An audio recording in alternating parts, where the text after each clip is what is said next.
umukuru w'inama nkenguzamateka nyakubahwa Emmanuel Sinzohagera yarifatikanije n'abakristo bo mw'ishengero Plein Evangile ryo muri quartier Yoba muri komine y'intara ya Gitega mu masengesho yo kuw'Imana igenekerezo rya 20 Nyakanga no mwaka. N'ijambo yashikirije abaraho yasavye abarongozi b'iryo shengero gutanga inyigisho ziteza imbere imitima kuko ari ryo soko rya vyose. Umukuru w'inama nkenguzamateka yahanuye abatowe mu nzego z'intango gutunganiriza bose atankunzi, yongera himiriza abenegihugu kwijukira ibikorwa by'iterambere no kwirindikiza coronavirus. Uno munsi nshingiye kuvuga ku kintu cyo guteza imbere imitima, kuko nizera yuko igihe imitima iteye imbere n'iryo soko y'ibindi byose.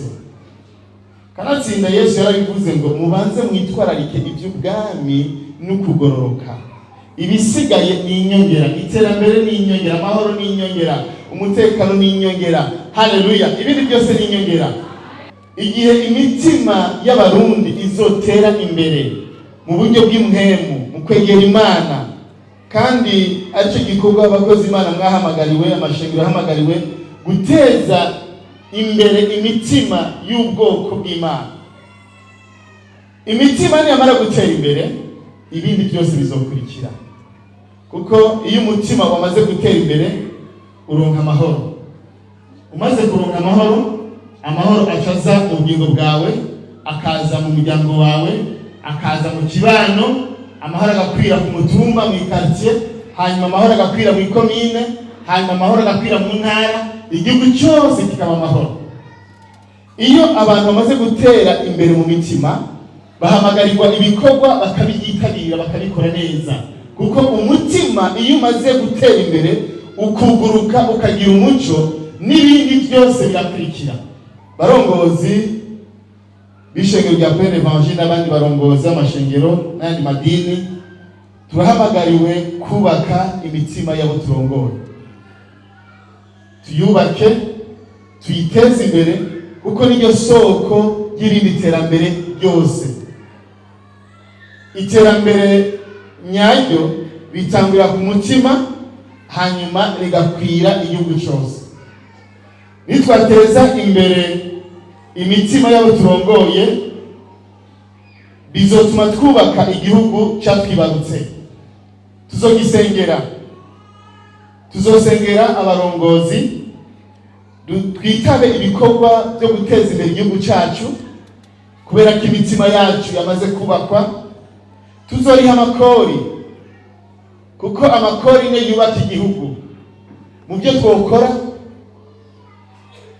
tugeza kuri amakori. Turi ku kazi tuzokorana umwete, gutyo tube twishyuye icyifuzo cya leta nkozi yuko ataguta umwanya ari gukora. Iyo imitima twamaze kuyubaka igatera imbere, injyane zifatiye ku moko, ku ntara, ku madini zirahera, hanyuma igihugu kikaba inkore. Iyo twubatse imitima, igihugu kiba amahoro koko, kuko kiba kirimo abafise nyene amahoro. Bene amahoro nibo baca bubaka igihugu kirimo amahoro, kuko amahoro nyamahoro atangura muri jewe. Kuko iyo ata mahoro mfise mbuza amahoro abandi. Umuntu wese atanga icyo afise. Mugabo nkamwe twese twa tumaze kubakwa mu mitima, hanyuma imitima yacu ikuzura amahoro, n'igihugu kiba amahoro. Iyo twubatse imitima igatera imbere, ikibi kirahunga mu bugingo bwacu, mu miryango yacu, mu madini yacu, ikibi kigahunga. Gutyo Satani akabura ikibanza cyaho amenera. Nk'uko amuririmbyi yavuga ngo Satani agira icyo ahagazeko mu guteza uruhagarara. Mugabo iyo twubatse imitima, Satani arabura aho amenera. Abarongozi rero bidusaba kuba abavyeyi koko babo turongoye. Tuba abavyeyi babo turongoye.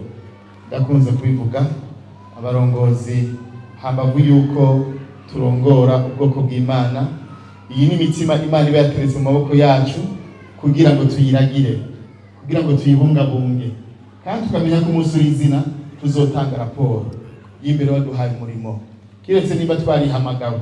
Mugabo uhamagawe n'Imana izomubaza imitima yamuhaye kuragira ingene yiragiye neza. Naco gituma muri kakamo ka leta mvyeyi leta nkozi, leta nsenzi, abarongozi b'amashengero b'amadini, turakwiye kuba koko abavyeyi tukaragira ab'Imana yaduhaye kuragira neza.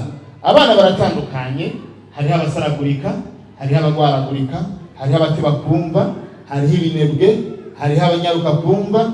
Abo bose duhamagara ubwirane, umwe wese kumwandikira umuti wiwe, tukamenya duti ikinebwe umuti wacu niki, ubugwaragurika akeneye ibi, tumuhe ibyo kurya bimeze uku, tumushire kuri ino regime kugira ngo nawe atere intambwe. Nta numwe turekuriwe guheba kuko nabo Imana yaduhaye kuragira. Gutyo tuzotuko turaterera cyane leta yacu, leta irongowe na nyine icubahiro General Major Basirayishimiye muri wa mugambi wiwe yuko abene gihugu babaho neza, abene gihugu bagira amagara meza, bakimbura, bakaronka ivyo barya kandi bakagira amafaranga mu mufuko. Reka tubakengurukire ko twumvise yuko mushigikira leta mu mashure, mu bindi bikorwa byose. Iyo ni intererano y'amashengero akwiye kugira ngo hambavu y'ivyo leta ikora, natwe nk'ishengero hamwe no guteza imbere imitima y'abo turongoye, dukore n'ivyo bindi bikorwa byo gusahiriza leta muri ivyo bice bitandukanye bigize ubuzima bw'igihugu. Tukigisha abantu, tukubaka ibitaro, tukubaka amahoteli kugira ngo nanone dufashe leta ngo itunganize neza abarundi. Nta kindi nari nifuje ko duhagarara ko atari by'ukuri kubaka imitima hanyuma tukayiteza imbere. Iyo ntererano twayigira tuzoba by'ukuri two turashikira leta kuko leta yacu izoce yoroherwa. Ni intererano irasanzwe kandi ikomeye kuko iyo twubatse imitima y'abantu n'abatuganza mu santara cyoroherwa kuko abarongoye abantu bafise imitima yamaze gutera imbere, banki bibi, bakunda amahoro, urumva nirwa ramene ku mutwe. Aho bamagara ibikorwa baca baza kuko imitima yabo yaramaze gutera imbere. Icyo ni ikintu gikomeye cyane dukwiye by'ukuri kwitwararika nk'ishengero. Ibisigaye yabivuze, dusigaye tugendera ku mategeko ya coronavirus yo kuramukanya nta bikihari. Ese yaba ingene dutinya corona ariko twa dukwiye gutinya n'icyaha yene. Iyaba uko dutinya corona, iyaba ariko dukwiye gutinya n'icyaha. Ariko kubera ko twubaha abatuganza, reka tubandanye dukurikiza impanuro baduha kuko umukristo arangwa no kubaha abaganza. Reka twitondere amategeko baduha kugira ngo muri wa mugambi wa leta ndakira sinandura kandi sinanduza abandi, natwe dutereremo intererano. Twirinde kwandura no kwanduza abandi.